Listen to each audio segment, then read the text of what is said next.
Good Thursday, everyone, and welcome to Conversation Daily News. Glad you all could be with us. I'm your host, Cyrus Webb. Well, we made it over the hump, and we're in the home stretch toward the weekend. Of course, you have your news headlines coming up on this Thursday with a message from my book, Words I Choose to Live By. And in today's Entertainment Spotlight, you'll be part of my conversation with best-selling author and award-winning filmmaker Mary Pat Kelly discussing her new book, Martin Scorsese, A Journey. You don't want to miss that. Enjoy today's broadcast. For Conversation Daily News, I'm Cyrus Webb with their Thursday headlines. In national news, 3 men convicted of supporting plot to kidnap Governor Whitmore. 3 men accused of supporting terrorism in the plot to kidnap Michigan's governor were convicted of all charges Wednesday in a trial that focused on paramilitary drills and fears contempt for government ahead of the 2020 election. Joe Morrison, his father-in-law, and Paul Beller were found guilty of supplying material support for a terrorist act as members of a group known as the Wolverine Watchmen.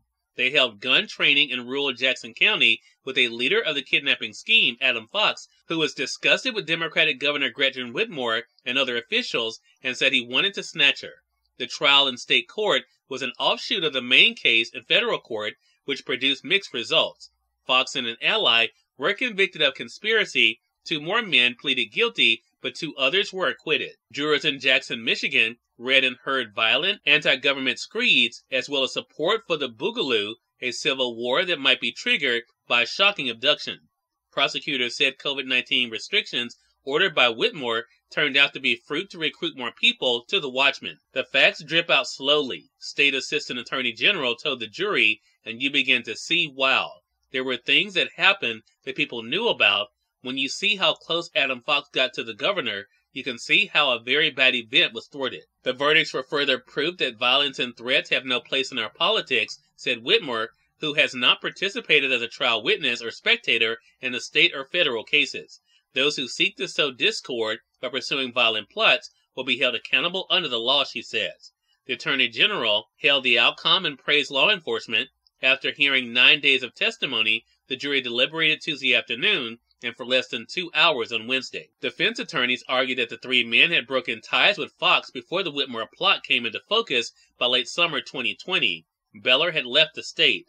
They also didn't travel with Fox to scout the government's vacation home or participate in a key weekend training session inside a makeshift shoot house in Luther, Michigan. In more national news, man convicted of killing 6 with SUV in Christmas parade. A Wisconsin man was convicted Wednesday of killing 6 people and injuring dozens of others when he drove his SUV through a Christmas parade, wrapping up a trial in which he defended himself with bizarre legal theories and erratic outbursts. It took the jury a little over 3 hours to find Darrell Brooks guilty of all 76 charges, including 6 counts of first-degree intentional homicide. He faces a mandatory life sentence on each homicide count.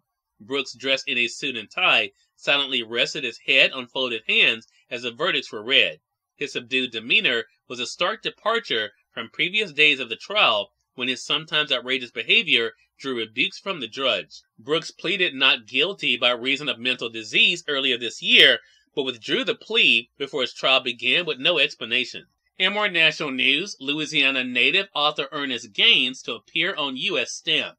Novelist Ernest J. Gaines, whose poor childhood on a small Louisiana plantation inspired stories of black struggles that grew into universal tales of grace and beauty, will be depicted on a U.S. postage stamp to be issued in January.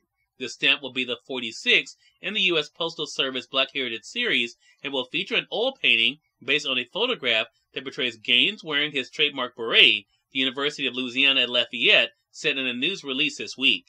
The acclaimed author, who died in November 2019 at the age of 86, was writer-in-residence at the university, where he taught creative writing from 1983 until his retirement in 2010. In business news, Musk lugs sink into Twitter headquarters as $44 billion deal deadline looms. Elon Musk, the billionaire poised to acquire Twitter later this week, strolled into the company's headquarters Wednesday carrying a porcelain sink and tweeting, "Entering Twitter headquarters, let that sink in." Musk's $44 billion deal to take Twitter private faces a Friday deadline, although the video he posted offered no evidence that the acquisition is complete. Twitter and Musk representatives had no comment on that question, although Twitter did confirm that Musk's video tweet was real. And finally, in more business news, stocks end mixed on Wall Street amid weak tech earnings. Weak quarterly results from several big technology companies weighed on stocks Wednesday, leaving major indexes mixed on Wall Street. The S&P 500 fell 0.7% after shedding an early gain, while the tech-heavy Nasdaq Composite dropped 2%. The lower finish ended a three-day winning streak for both indexes. The Dow Jones Industrial Average ended just barely in the green after having been up 1.1%, thanks in part to a big jump in Visa. Cyrus Webb, Conversations Daily News. It's now time for a message from my book, Words I Choose to Live By. Enjoy. Good Thursday, everyone. I'm Cyrus Webb, and welcome to Words I Choose to Live By. If you can just hang on and weather the storm that you are facing, the victory will be that much sweeter when the sun shines on you again.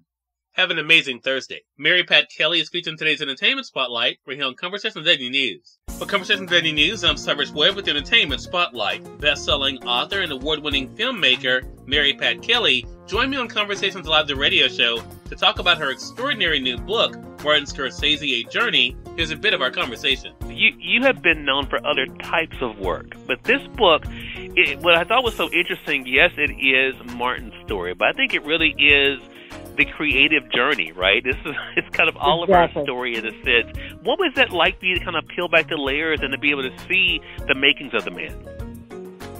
It was fantastic. And also, when you said before about creating community, that on all these films, he created a community with the fellow artists, with the actors, with the cameramen.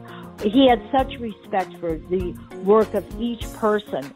And I think that comes through. But I love what you said in the beginning. I think when you have a lot of dreamers together and they can see a way of making their dreams come true, it does create a community. And I mean, I felt he empowered me when we met all those over 50 years ago. Wow. One of the interesting things I wanted to point out from the book, if you don't mind, Mary Pat, was something that Barbara DeFina said. And I love the way that, for those who just now finding out about the book, not only are you able to get these snapshots of Martin's life, but also hearing from people who know him, who've worked with him, have learned from him. And Barbara said something I thought was really interesting, again, with that shared love of bringing stories to life. She said this: Marty loves movies and can watch them 24 hours a day, but to me, a movie is work, and I have trouble just accepting it as a form of entertainment. For Marty, though, movies are not just a reminder of work, because he studies them and always finds something new.